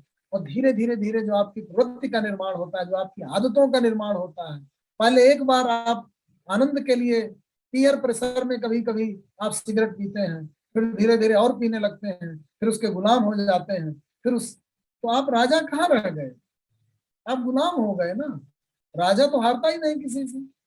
अगर आपकी बुद्धि शासक है, उसके हाथ में कमांड है, तो आप पूरी दुनिया के राजा हैं। वही तो राजसी कंडीशन है। राजसी 15-20 आदमियों को अपने कोड़े पे, और आज आपकी कंडीशन ऐसी आ गई है कि आप प्रधानमंत्री बन गए हैं, आप किसी राज्य के राजा हो गए हैं और आप कोड़े और चाबुक से इतने लोगों को दंड दे दें तो थोड़े है। आप अपने आप को जीतिए। सबसे बड़ा साम्राज्य, सबसे बड़ी शत्रु सेना तो आपके अंदर असुरों की भरी पड़ी है। तो ये जो काम है, और काम के पूर्ण न होने से जो क्रोध की उद्भूति होती है, ये कहाँ से आते हैं? ये कामनाएं भी कहाँ से आती है? रजोगुणों से आती है। उसे बैरी समझो, वो बहुत पापी है, वही तुम्हें बांधता है। उसे जानने की जरूरत है। जैसे धुएं से आग ढकी होती है, जैसे शीशा मल से ढका जाता है। जैसे जो गर्भ है वो उसके इर्द गिर्द उल्ब होता है, वो कवर करता है उसे। इसी तरह से तुम्हारा जो ज्ञान है, तुम्हारी जो मौलिक चेतना का स्रोत है, वो इस सत्रजतमयी गुणों से कवर्ड है। आवृतम ज्ञानम एतेन ज्ञानिनो नित्य वैरी, ये ज्ञानियों का नित्य वैरी है रजोगुण या तमोगुण, जो भी गुण है उन्हें समझो, उनकी प्रवृत्तियों को समझो और फिर उसे काबू में करो। ये काम रूपी है, ये आग की तरह, इसकी प्यास कभी नहीं बुझती। एक बार आप कोई चीज कर लेंगे, धन पा जाएंगे, तो और पाने की इच्छा। आप एक गोल पोस्ट निर्धारित करेंगे कि आपको इतना धन पाना है, उतना पा लिया, वो भूल गया, एक नई चाहत उत्पन्न हो गई, एक रिकॉर्ड तोड़ा, दूसरे रिकॉर्ड तोड़ने की इच्छा हुई। तो ये जो आकांक्षाएं हैं, ये जो प्यास है, ये जो चाहत है, ये जो डिजायर है, ये जो आरजू है, ये जो तमन्नाएं हैं, ये आसानी से बुझने वाली नहीं है। ये आग की तरह से है, इसमें जितना भी घी डालो और बढ़ती जाएंगी। एक गोल पोस्ट मिल गया, दूसरा प्राप्त करने की इच्छा रहेगी। इन्हें धीरे धीरे करके अपने व्यक्तित्व का निर्माण इस तरह से करो अर्जुन, ये संयत रहें, डिसिप्लिन्ड रहें, अनुशासन में रहें। खत्म नहीं कर देना, मार नहीं डालना, अंग काट नहीं देना। मूर्ख हुए हैं हमारे इतिहास में जिन्होंने अपनी इंद्रियों को काटा है। क्रिश्चियनों में तमाम सारे लोग अपने लिंग को काट देते थे। स्त्रियों की बुराई की जाती थी उस काल में कि स्त्रियां ही सारी मलिनता की समस्याओं की जड़ है। अरे भाई, काबू आप नहीं अपने आप को कर पा रहे हैं और जड़ वो हो गई। तो गीता जो है वो स्रोत में जाती है, स्वधर्म स्वकर्म स्वभाव, और अपने आप पे जाती, अपने पे सुधार करो। बाहर बाद में जाना वो तुम्हारा डोमेन नहीं है, उसका तुम कुछ कर भी नहीं सकते, और जाओगे तो उलझन में पड़ोगे। समस्या की जड़ तुम में है, वहां नहीं है बाहर। बाहर तो उद्दीपक भाव है, उद्वेलक है। एक नहीं होगा तो दूसरा होगा। एक एक नहीं प्रभावी होकर तुम्हें हिला पाएगा, तुम्हारी स्थिति से दूसरी चीज हिलाएगी। एक इंद्रिय नहीं अट्रैक्ट होगी तो दूसरी इंद्रिय अट्रैक्ट होगी। कभी काम बढ़ेगा, कभी क्रोध बढ़ेगा, कभी मोह बढ़ेगा, कभी ईर्ष्या बढ़ेगी, कभी कंपटीशन बढ़ेगा, कभी दुखी हो जाएंगे, कभी मोहग्रस्त हो जाएंगे, कभी विषादग्रस्त हो जाएंगे, कभी अति मद आ जाएगा कि आपसे बड़ा कोई नहीं है भाई, आप ही संसार के राजा हैं। तो इंद्रियाणि मनोबुद्धि अस्य अधिष्ठानम उच्यते। तो इसका जो अधिष्ठान है, कहाँ बैठा रहता है ये काम, कहाँ बैठा रहता है रजोगुण? ये इन्हीं इंद्रियों पे बैठा रहता है, ये इन्हीं मन पे बैठा रहता है, ये इसी बुद्धि पे बैठा रहता है। बुद्धि का वाग विलास आप शुरू कर देते हैं, कोई भी मिला वहां आप उपदेश देना शुरू कर देते हैं, उसे पता नहीं आवश्यकता है भी नहीं है। आप अपना दिखाने लगते हैं डोमिनेंस, क्योंकि आपको श्रेष्ठ इंटेलेक्चुअल डोमिनेंस, खासकर पति पत्नी में खूब देखा जाता है कि इंटेलेक्चुअली डोमिनेट मुझे ना करे, मैं ही इसे समझाता रहा हूँ, मेरे हिसाब से चले, नहीं तो आज मैं इसकी बात मान जाऊंगा तो जीवन में मानना पड़ेगा।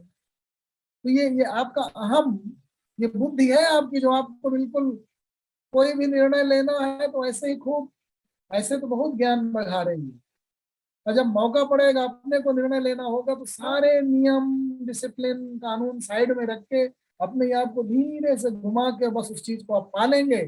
सारे सिद्धांत, सारे नियम सब धरे के धरे रह जाएंगे। अपने फेवर का जहां मैटर आएगा वहां चुपके से आप वो काम कर डालेंगे। आपकी बुद्धि इतनी बदमाश है, इतनी चालाक है कि बस अपने हिसाब से जो है करके, और बस फिर चुपके से कि कोई नहीं देख रहा। तो अंधेरे में तमाम चीजें जो आप कर डालते हैं वो बुद्धि का आपके विचलन है, मार्ग से। तो इंद्रिय मन बुद्धि ये इस रजगुण के अधिष्ठान है। एतैः विमोहयति एष ज्ञानम आवृत्य।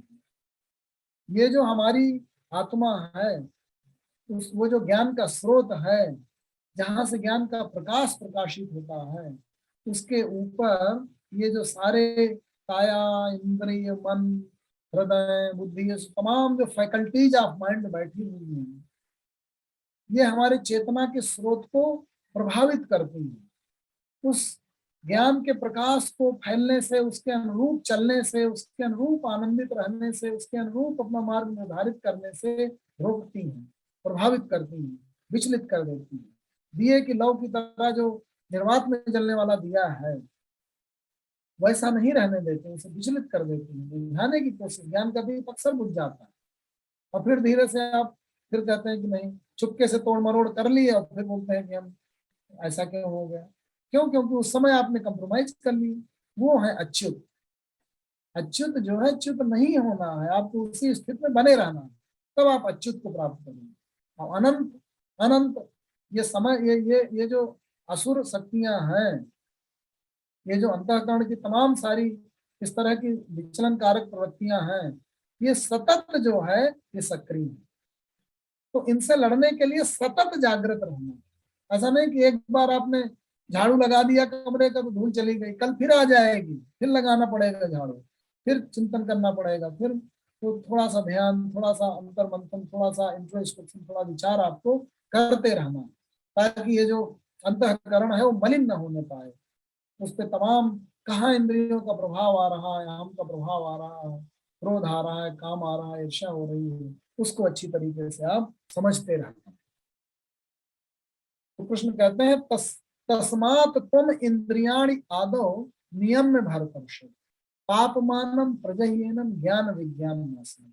ये जो ज्ञान और विज्ञान का नाश करने वाला है, जो पापमयी है, इसको तुम अच्छी तरीके से रजोगुण को, इस अपनी काम और आकांक्षा की प्रवृत्ति को, इसको काबू में करो। क्यों? क्योंकि ये इंद्रियों में बैठा है, उसको शक्ति दे रहा है, ये मन में बैठा है, ये बुद्धि में भी बैठा है, बट इनको आप खत्म भी नहीं कर सकते, आप अंग काट भी नहीं सकते, इन्हीं से काम भी लेना है। तो इनके रहते हुए ही, इनके साथ रह के ही, इसी सेना से ये जो आपके यही शक्तियां भी हैं, इन्हीं से आपका अस्तित्व भी है। तो अस्तित्व के अंदर किस तरह से अटैच है आपका जो सृष्टिकार, आपकी इंद्रियों में आपका सृष्टिकार है, आपके मन में आपका सृष्टिकार है, सब जगह आपका सृष्टिकार व्याप्त है, क्योंकि वो आपके अस्तित्व के सहयोगी भी। लेकिन कब वो आपके विरोधी हो जाते हैं, कब वो आपके शत्रु हो जाते हैं, जब आप उन्हें बुद्धि के प्रकाश से, चेतना के प्रकाश से वंचित कर देते हैं, जब वो अंधकारमयी हो जाते हैं, जब शक्तिशाली हो जाते हैं, जब अपने मन के हो जाते हैं। कहते हैं ना, अपने अपने मन का हो गया तो डिसिप्लिन खत्म हो गया। जब चेतना का प्रकाश उनको नहीं गाइड कर रहा होता, तब आप बिगड़ जाते हैं, अपनी स्थिति से गिर जाते हैं। लास्ट के 2 श्लोक कह के मैं अपनी बात खत्म करूंगा कि इंद्रियाणि पराणि आहु इंद्रियभ्यः परम मन। श्री कृष्ण कहते हैं कि काया से भी शक्तिशाली इंद्रियां हैं और इंद्रियों से भी शक्तिशाली मन है, क्योंकि इंद्रियों की गति को मन देख लेता है, जान लेता है, काबू में कर लेता है। अब मन सस्तु परा बुद्धिर्यो, मन की गति को क्या सोचा, क्या विचार किया, कहाँ दौड़ा, क्या खाना चाहता है, क्या बनना चाहता है, उसको आपकी बुद्धि निहार लेती है, देख लेती है, जान लेती है। मन सस्तु परा बुद्धिर्यो। अब बुद्धे पर बुद्धि की भी गति को, जो चेतना का स्रोत है, अगर आप अच्छे तरह से अवलोकन करेंगे, करते रहेंगे, तो धीरे धीरे धीरे उसकी गतियों को आप देख पाएंगे, समझ पाएंगे। फिर क्या करना है? एवं बुद्धे परम बुद्ध, इसी बुद्धि से उस परम को जानना है, क्योंकि यही स्रोत है भाई, यही दीपक की लौ है। अब दीपक के लौ के अंदर ही वो चेतना का स्रोत है। उससे आप कैसे देख पाएंगे? आंख से ही अपने आप को कैसे देख पाएंगे? अपने हाथ से ही हाथ को कैसे पकड़ पाएंगे?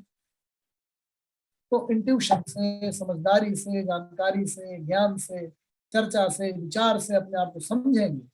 एवं बुद्धे परम को इसी बुद्धि से, एवं बुद्धे परम बुद्धवा संस्तभ्य आत्मनम आत्मना, अपने आत्म से ही आत्म को ठीक करना है, कंट्रोल करना है, रिस्ट्रेन करना है। जय शत्रु महाबाहो काम रूपम दुरासुर। हे अर्जुन, तुम इस काम रूपी शक्तिशाली शत्रु को, जो कि मुश्किल से काबू में होता है, काबू में करो। ये है कर्ममय। कर्ममयी होना है, क्योंकि उसी से अस्तित्व की सार्थकता है। कर्ममयी होने के पहले अपनी कंडीशन को मोस्ट सुइटेबल बना लेना है, उसके लिए ये पूरा पथ है। अर्जुन अभी उस मोस्ट सुइटेबल कंडीशन में नहीं पहुंचा, क्योंकि उसे मोह है, क्योंकि उसके चेतना का पूर्ण प्रसार नहीं हुआ। उसकी चेतना अभी अपने अपने परिवारजनों में, उनको मैं मार रहा हूं, मैं युद्ध का कारक हूं, मैं क्यों मारूं, यही बंधी हुई है। प्रकृति की विराट रचना प्रक्रिया, जिसमें से अस्तित्व के पाले में खड़ा हुआ न्याय के पाले में, धर्म के पाले में, आर्डर के पाले में खड़ा हुआ कृष्ण है, वो समझाता है कि दुर्योधन की अगर जीत हो जाएगी तो सृष्टि टूट जाएगी, और तुम नहीं आओगे तो फिर दूसरी क्रांति आएगी। जैसे निर्वात की ओर हवा दौड़ती है, जैसे जहां पे ज्यादा दुराग्रही नेता हो जाता वहां पे क्रांति हो जाती है, उसका विरोध होने लगता है स्वभाव का। तो वैसे ही इसका विरोध तो होगा, लेकिन आज तुम अगर निमित्त बने हो, तुम अपना कर्तव्य करो। तो कुल मिलाकर के अर्जुन की चेतना का इस तरह से प्रसार होगा और फिर वो अपनी वास्तविक स्थिति में आ जाएगा। यही गीता का उद्देश्य है। धन्यवाद, धन्यवाद आदरणीय डॉक्टर सुधीर साहब। डॉक्टर साहब, आपने मूल मूल मूल स्वभाव पे बड़ा आपने कई बार बोला है। अगर मनुष्य का मूल स्वभाव भी ऐसा है तो वो उसके विरुद्ध तो जा नहीं सकता। इसके संदर्भ में मैं पूछता हूँ, जैसे दुर्योधन का मूल स्वभाव भी अगर ऐसा आया है तो वो तो वैसा ही रहेगा। वो तो उसके तमोगुण और रजोगुण प्रधान है, तो वो सतोगुण उसमें कैसे आएंगे? पूरी जो गीता है उसका जो मूल उद्देश्य है वो यही है कि जिस चीज को आप मॉडिफाई कर सकते हैं, जितना आप कर सकते हैं, जिस चीज को नहीं कर सकते उसको नहीं करना। मैं यही को आप कर आना सकते हैं, नहीं वही मैं यही आना चाह रहा था कि इसका मतलब हमारे बस में नहीं है कुछ। मतलब मेरा अगर मूल स्वभाव भी मेरे रचना ही ऐसे हुई है, चाहे पुनर्जन्म के संस्कारों से हुई हो, चाहे बचपन के संस्कारों से हुई हो, तो मैं कैसे बदलूंगा? मैं जो नहीं कर सकता तो मैं नहीं कर सकता। तो इसमें मतलब ये मेरी एक मजबूरी टाइप हो गई। इसका क्या उपाय है? इसका कोई है रास्ता? ये एक तो बेसिकली आप ये बात मानना पड़ेगा कि मूल स्वभाव के मैं विरुद्ध नहीं जा सकता, मुझसे ज्यादा नहीं जा सकता, उससे नीचे नहीं जा सकता, मैं वहीं ताड़ता रहूंगा। और इसलिए मैं दुर्योधन का एक एग्जाम्पल दिया आपको। तो इस अवस्था में अगर ये फिलोसफी है तो मनुष्य क्या करे? फिर कर्म करता रहे बस। जी नहीं, देखिए ये जानना बहुत आवश्यक है कि आपका मूल स्वभाव क्या है और आप क्या कर सकते हैं और आप क्या नहीं कर सकते। जैसे जो सिंह है उसका एक स्वभाव होता है, जो हिरन है उसका एक स्वभाव होता है, उसका एक स्वभाव होता है। लेकिन आप ध्यान रखिए कि मनुष्य जो है वो अपनी बुद्धि के द्वारा बहुत कुछ हो सकता है। अपने चरित्र को, अपने स्वभाव, अपनी बुद्धि को, अपनी इंद्रियों को, अपने मन को, अपने अहंकार को, इन सब को बहुत हद तक मॉडिफाई कर सकता है। आप देखते हैं कि जो अंगुलीमाल था वो बुद्ध भगवान के ज्ञान से पूरी तरीके से परिवर्तित हो गया। जो वाल्मीकि था वो एक बहुत बड़ा डाकू था और अपने जो है ज्ञान के प्रकाश से परिवर्तित होकर के इतना बड़ा संत हो गया। तो इतिहास में और आज भी आप देखेंगे, जब आप विद्यार्थियों को बचपन से पढ़ाते हैं, उन्हें ट्रेन करते हैं, उन्हें अपने आप पे फोकस करने, केंद्रित करने, अपने आप को जानने समझने के लिए धीरे धीरे प्रेरित करते रहते हैं, तो एक व्यक्ति कहाँ से कहाँ पहुंच जाता है। तो आपकी जो आदतें हैं, आपके जो संस्कार हैं, आपका जो व्यक्तित्व है, वो बहुत हद तक मॉडिफाई हो सकता है। और मनुष्य के अंदर तो जो बुद्धि का तत्व है, जो चेतना का तत्व है, वो इतना ज्यादा शक्तिशाली है कि आप इतना ज्यादा परिवर्तित हो सकते हैं कि आप खुद ही अगर आप अपने बचपन को देखें और फिर अपनी पूरी डायनेमिक्स को एनालाइज करिए, 25 साल, 30 साल, 40 साल, 45 साल की, तो आप पाएंगे कि कितनी कितनी प्रवृत्तियां किस किस तरह से परिवर्तित हो रही हैं। तो ऐसा नहीं है। जो मूल प्रकृति की बात जो आती है वो ये है कि जैसे मछली है वो उड़ नहीं सकती, जो मनुष्य है वो उड़ नहीं सकता। आप अपने जीवन को ट्रांसेंड नहीं कर सकते कि आप 100 से 200 साल जी जाए। तो ये जानना जरूरी है कि कुछ तो मूल है जो आप बदल नहीं सकते, लेकिन बहुत कुछ है जिसको आप बदल सकते हैं। ये निर्धारित आप ही कर पाएंगे। आप ही चेतना के स्रोत हैं, आप ही अपने सबसे ज्यादा बड़े मित्र हैं, ज्ञाता हैं, अपने आप को सबसे ज्यादा आप ही जानते हैं। दूसरा इस चीज को बस संकेत कर सकता है। जैसे चंद्रमा को उंगली दिखाई जा सकती है, वहां तक उंगली पहुंच नहीं सकती, बताने वाला संकेत कर देगा कि ये मार्ग है, ऐसे चलिए। इससे ज्यादा दूसरा आदमी आपको कुछ नहीं बता सकता। ये मेरा इससे ज्यादा नहीं कर सकते। जी, बहुत बहुत और किसी कोई जिज्ञासा इस संबंध में? नैब साहब कुछ कह रहे हैं लगता? क्या कुछ नहीं, ज्यादा विचार कर रहा था जो थोड़ा अभी बताया इन्होंने कि मछली का स्वभाव है तैरना, कितना तैरे, किस तरह तैरे, किस पानी में तैरे, वो तो शायद डिसाइड कर सकती है, लेकिन उड़ना डिसाइड नहीं कर सकती।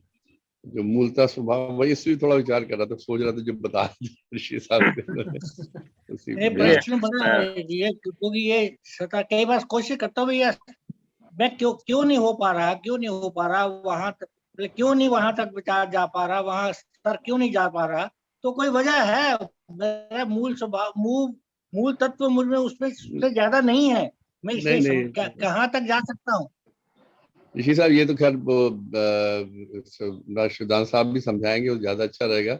लेकिन भैया है कि हम सोच सकते हैं, हम कर सकते हैं, उसको जरूर करना चाहिए और प्रयत्न करना चाहिए। और भैया की भदौरिया साहब बताए, वो ज्यादा अच्छा है, उनका सब विषय है। हाँ, नहीं नहीं, अगर हम बहुत अच्छा कर नहीं अभ्यास। सकते हैं, तो बात अगर अभ्यासेन तो सोचेंगे, कौनते वैराग्येण च गृह्यते, जो कहा कि अभ्यास से बहुत कुछ संभव हो जाता है। अर्जुन जब सीख रहा है तो भीष्म से वही यही प्रश्न करता है कि अंधेरे में हाथ कैसे सीधे आ जाता है। आप जब कोई चीज करते रहते तो इतना मौलिक प्रवृत्ति आपसे जुड़ के बन जाती है।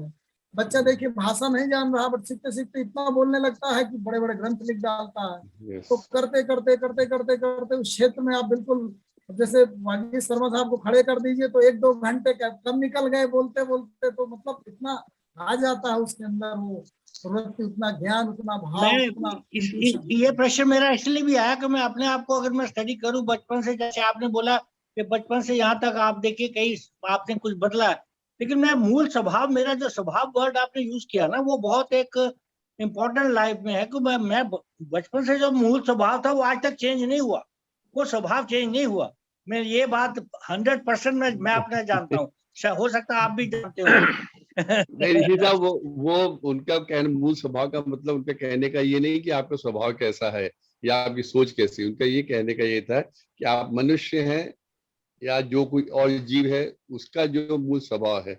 मनुष्य का स्वभाव, आप सोचिए कि दोनों हाथ खड़े करके उड़ लो, उड़ नहीं सकते ऐसे करके हाथ, चिड़िया ही उड़ सकती है। तो वो मूल स्वभाव वाली बात भदौरिया साहब कह रहे थे, वो नहीं कि आपका नेचर कैसा है। नेचर बदला जा सकता है, अगर आप बहुत गुस्से वाले हैं, धीरे धीरे प्रयास करके हम लोग अपने गुस्से को कंट्रोल कर सकते हैं। सर मैं कुछ बोलूंगा सर। सर जैसे आपने मूल स्वभाव में कहा, वो कहीं ना कहीं इस विषय में कह रहे हैं कि जैसे कि गाय नॉन वेज नहीं हो सकती, शेर वेज नहीं हो सकता, क्योंकि उसका मूल स्वभाव है। मतलब तो पर एक गुरुदेव का थॉट है कि मनुष्य परिस्थितियों का दास नहीं, उसका निर्माता, नियंत्रणकर्ता, स्वामी है। बड़ा पावरफुल थॉट है।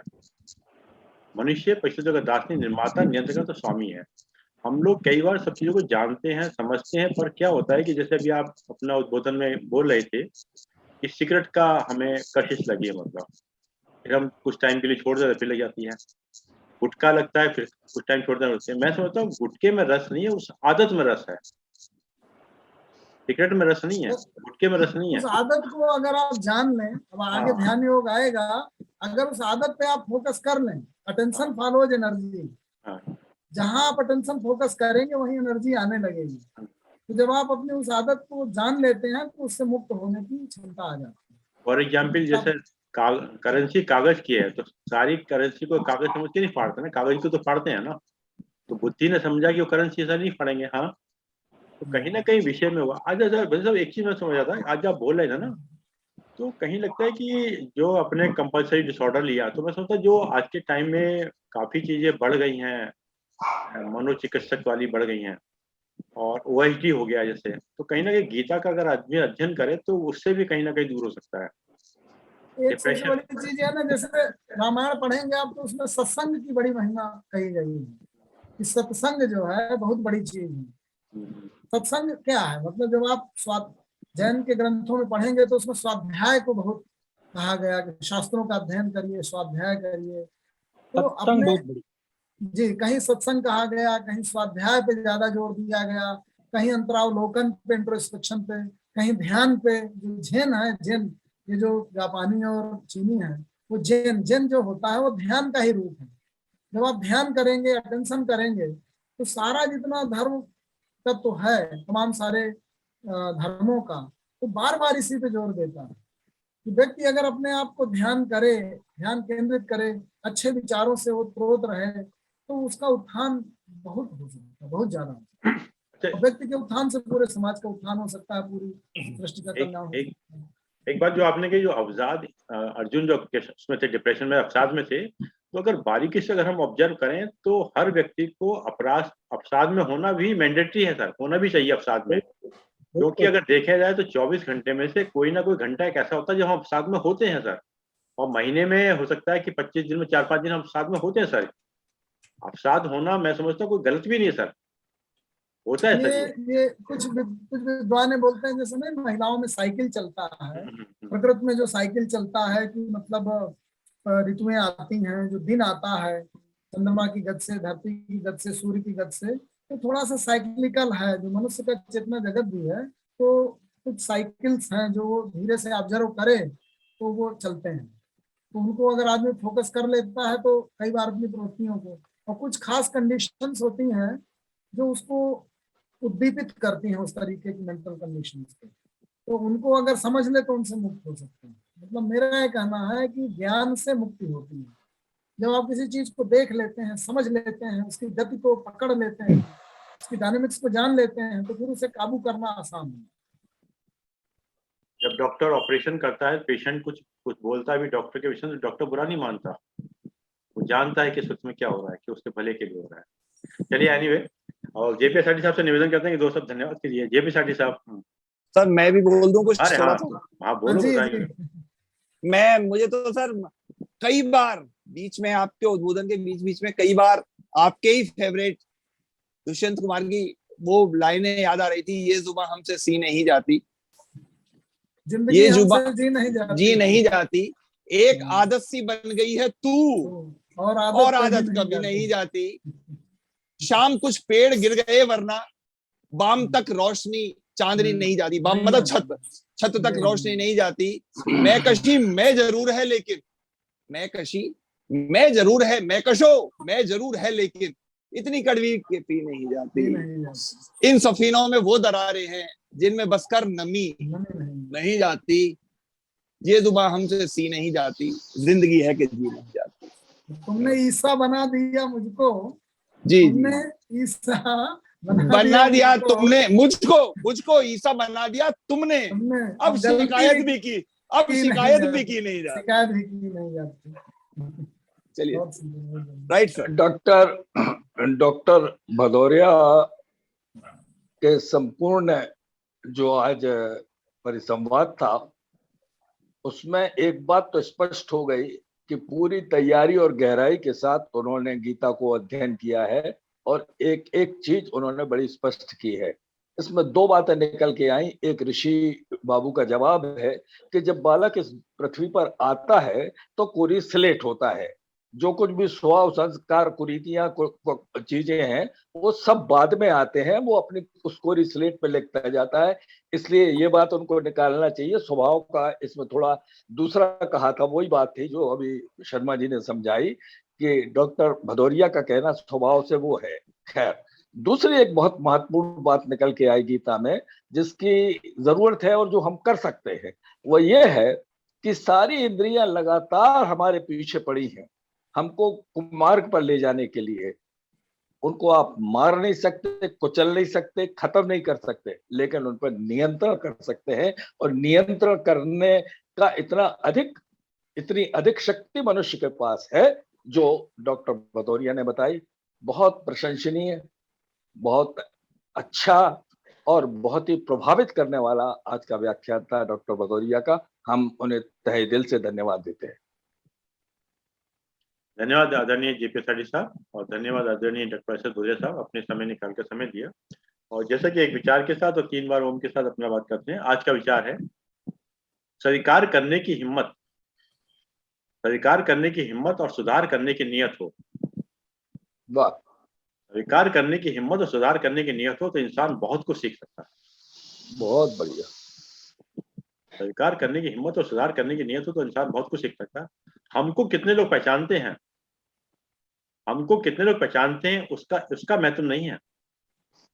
हमको कितने लोग पहचानते हैं उसका महत्व नहीं है, लेकिन क्यों पहचानते हैं इसका महत्व है। लेकिन क्यों पहचानते हैं इसका महत्व है। आइए साहब 3 बार ओम का उच्चारण करते हैं।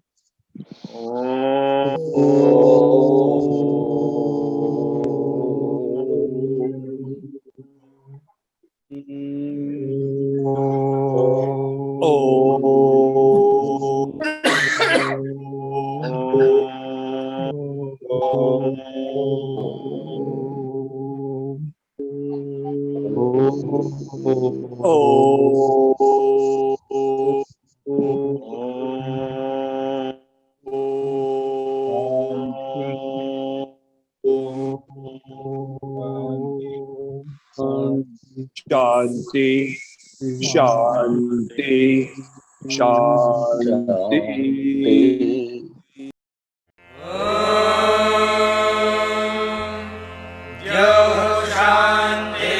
शान्तिरन्तरिक्षं शान्तिः पृथिवी शान्तिरापः शान्तिरोषधयः शान्तिः वनस्पतयः शान्तिर्विश्वे देवाः शान्तिर्ब्रह्म शान्तिः सर्वं शान्तिः शान्ति